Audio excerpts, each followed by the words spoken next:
So some more news out of Essendon today. Oskar Smartt will not be offered a contract for 2026. He has been delisted. Oskar Smartt, of course, was picked up in the mid-season draft, one of 4 players to pick up in the mid-season draft.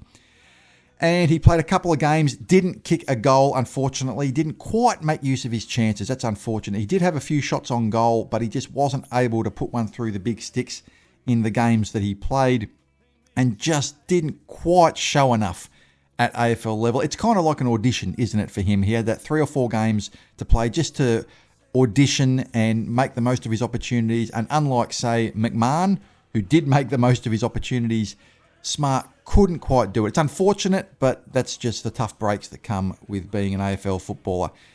Hopefully he gets another chance somewhere else. He's still young, of course, very young, and he's a very popular player amongst his teammates. He was, a very generous type player from what we hear.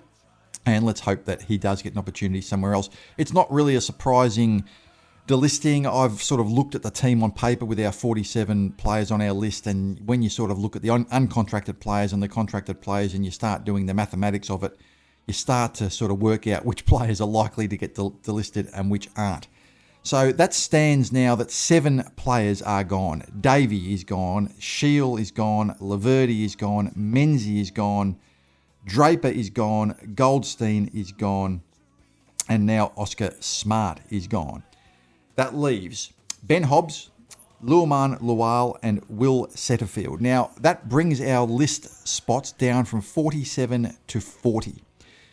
So the way it works in the AFL is I believe you need 44 players on a list as a maximum, and that includes rookies. So we have 4 picks, actually 5 picks in the national draft when you include the Draper compensation pick, wherever it lands. We hope it's pick 6, could be pick 19, but we'll see wherever it lands. So that will be at least 5 picks in the November draft, which means we probably need to get our list down from 40 to around 38, I would say, so that we have maybe 6 spots available, which would mean 5 spots in the draft, maybe a list spot open in the pre-season draft or the supplementary selection period, which is always handy to have a list spot open there when you have players training at your club that you can put on the list in that fashion.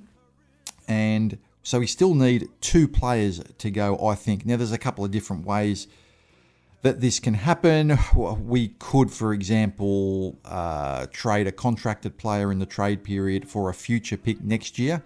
That frees a spot on the list. People often say, well, why don't you just trade a player this year, a contracted player, and that frees up a spot. It doesn't free up a spot because you're just getting a draft pick back. It only frees up a spot if you, exchange it for a draft pick next year. And I think that's a possibility. I think this is something that clubs will be looking at simply because next year's draft, by all reports, is probably a bit stronger than this year's, but also because next year's draft is the last uncompromised draft before Tasmania enter the competition. And I think if you're going to be wanting picks, you're going to be wanting them in the 2026 draft, and you're not going to be wanting them in the 2027 draft necessarily, where Tasmania are probably going to have a lot of early picks in there. So that's something we could look at.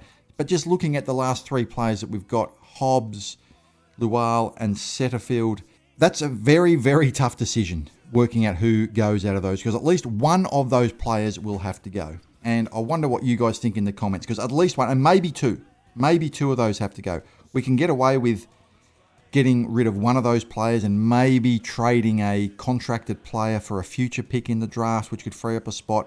But we're certainly going to have to get rid of at least one, and maybe 2, but at least one. And, I'm a bit torn. I really am, because I look at this and they've all got reasons to want to keep them. But I reckon, Setterfield does have an injury history, but he's still quite young. He's only 27 as we speak, so he's not old. And if he can get on top of that injury that he's got, and it's at least a 6-month injury that he's dealing with now, I still think he's a valuable player. I think Lual is in danger. I really do.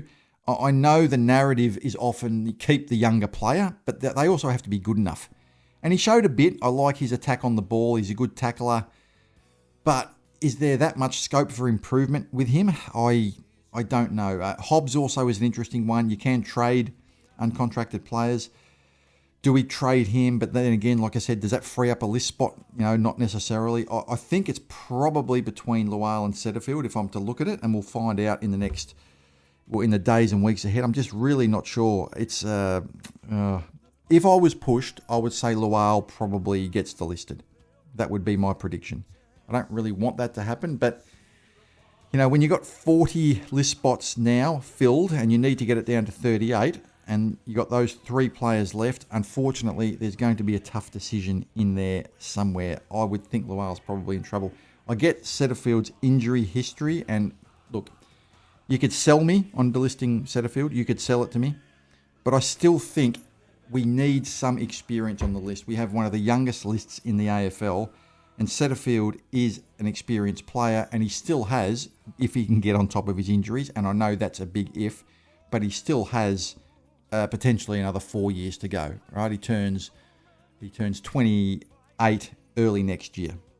So he's not over it. So I think there's still something to be said for keeping Setterfield on the list. And maybe Lual could train with the club over the off-season. He could potentially be picked up as an SSP player, like we did with Kane Baldwin, if you remember, where he got delisted. He was able to train with the club. There's a potential that could happen if Essendon do open up another list spot by making sure that we still have a spot available on the list after the November draft.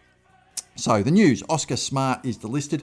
Who do you think will go? Out of Hobbs, Lual and Setterfield, the 3 uncontracted players who were left. Remembering, we've got 40 players on the list now. We've got it from 47 down to 40. And you need to get it back to 39 at a maximum, but probably 38. Probably 38 is where you're looking at. So probably 2 of those have to go. How would you do it? Would you get rid of one of them? Would you get rid of 2 of them? Would you get rid of just one of them and trade a contracted player for a future pick to free up a spot on the list? What would you do? Let me know in the comments. But the list is starting to take shape. Oskar Smartt gone today. That's the Essendon news for Monday, the 22nd of September. Hope you all have a great day, everyone. Enjoy the grand final on Saturday. And as always, go Bombers.